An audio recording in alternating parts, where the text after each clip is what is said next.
Today we're going to look at using Visual Studio C# to access our files and folders in our file system. We'll be using different file system classes supplied by C#. I'm going to open Visual Studio.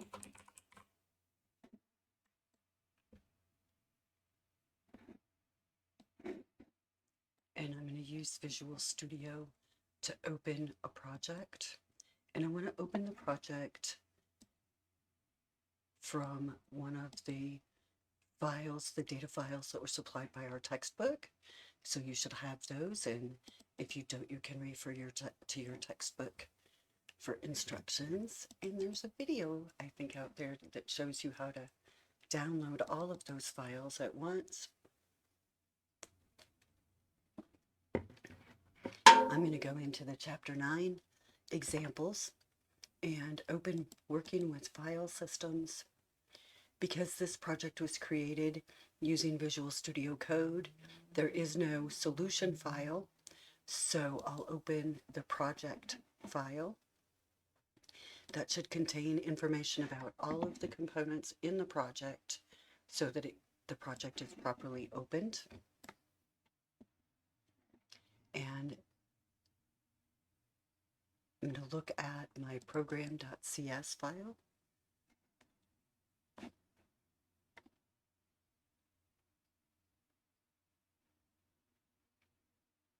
And in our project, we can see that, first of all, we've added using statements for the input-output libraries in C#, the directory library and the path library, and then our environment library also.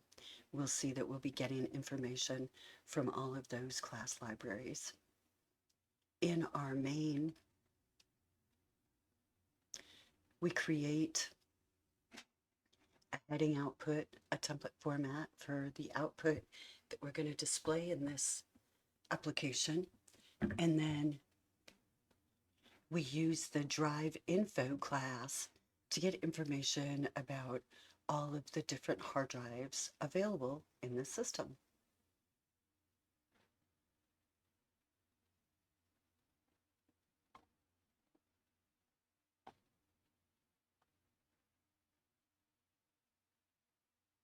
So we're going to list out all of the different drives that we have. Now this is our work with drives method, and there's another method that was included in the sample code, work with directories, and we'll come back and take a look at that one. First, however, let's run. We don't have a main. Let me find our main. There it is. In our main, the first thing that we're going to run is the output file system info method, and that was the one at the very top. I can press F12 to go to the header for that method, and I see that in this method I'm doing several write line statements, and I'm just going to output some information that's available to us through these different classes. So using the path class, we're going to get out information about the path separator and separator character. Let's run this.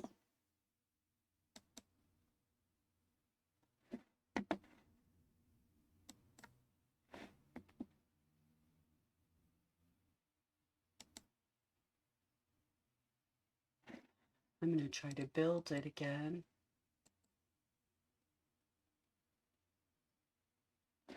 My rebuild succeeded. I had some errors kind of hanging around, I guess from this having been created with Visual Studio Code. I'm going to try running it again. And now my code executes properly, and I see the output information. So let's take a look at it. In the code, we are generating information about how different folders are separated from each other in our path statement.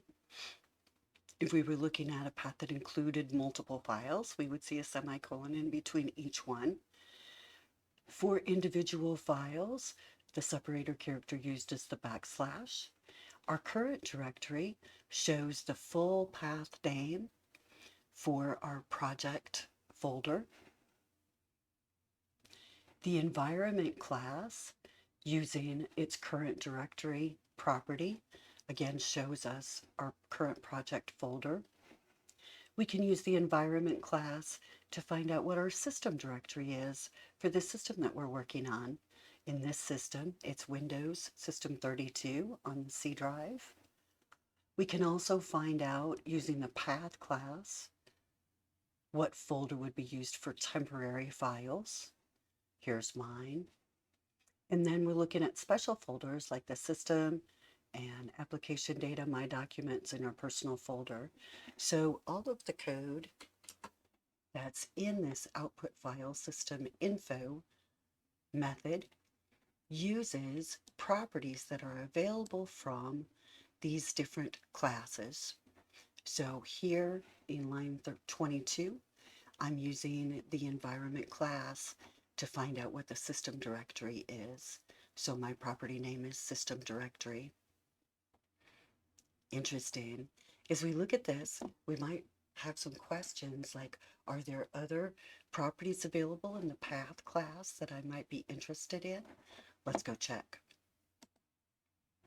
I did a search for C# path library, and the very first thing that came up was about the path class. So I'm looking at that article on Microsoft.com, and in this article it talks about the path class, and it has some additional sample code using the path class.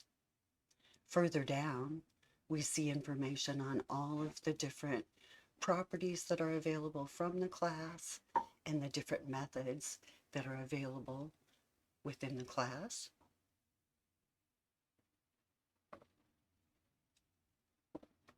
Lots of different things. And there's some sample code. Well, what if we want to run this sample code? Let's select it all and copy it. I want to Control C to copy that. And then I'm going to return to Visual Studio.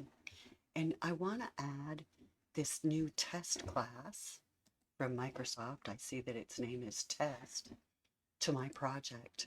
We haven't worked with Visual Studio much, so this will be good practice for us. On my project that says C#, if I click on that, I'll see my .csproj file.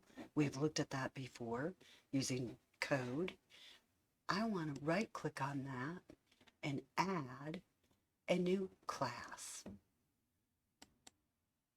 Now this class is going to be named test. That's what it's named in the code that I copied. So I'll give the file the same name. Now my editor opens for my test class. I'll select all my code that was supplied for me and Control V to paste that code that I copied from the Microsoft site. Now if I look at this code, I see that I'm setting up some variables, path 1, path 2, and path 3. Can you remember what the @ sign at the beginning of a string indicates? It indicates absolute string, so that means that nothing within this string will be changed.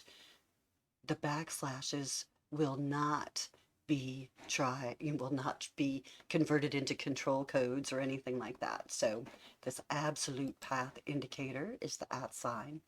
And then we're using our path class again to run some different methods.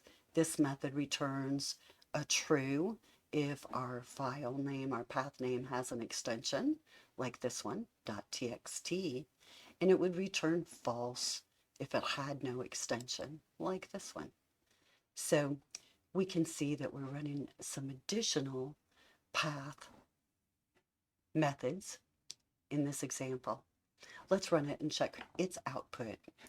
In my project now, I have 2 .cs files, and both of them contain a main method.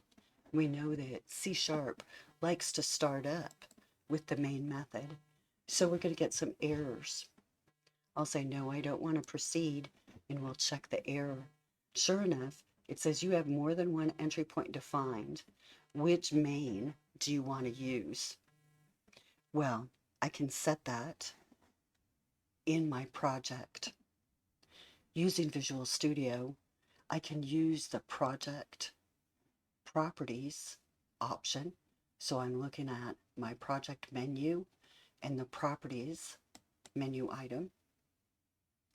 And I can change my startup object to choose which CS file should be run when I click run or play. I'm going to choose my test CS file, the new one. And now when I run my project, it will run the main method in my test class. Here's my output. It says my .text file does have an extension, and the file name without a dot something does not have an extension.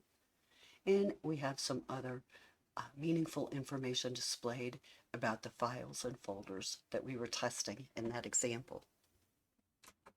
Now in our project, if we want to go back to running our program.cs file, we'll choose our Working with File Systems .program class to start running. And then when we run our project, we'll see that the main method in that class was chosen to execute. That's just a little bit of information on using the file, the path, directory, classes available in C#. We'll look at more in our next video.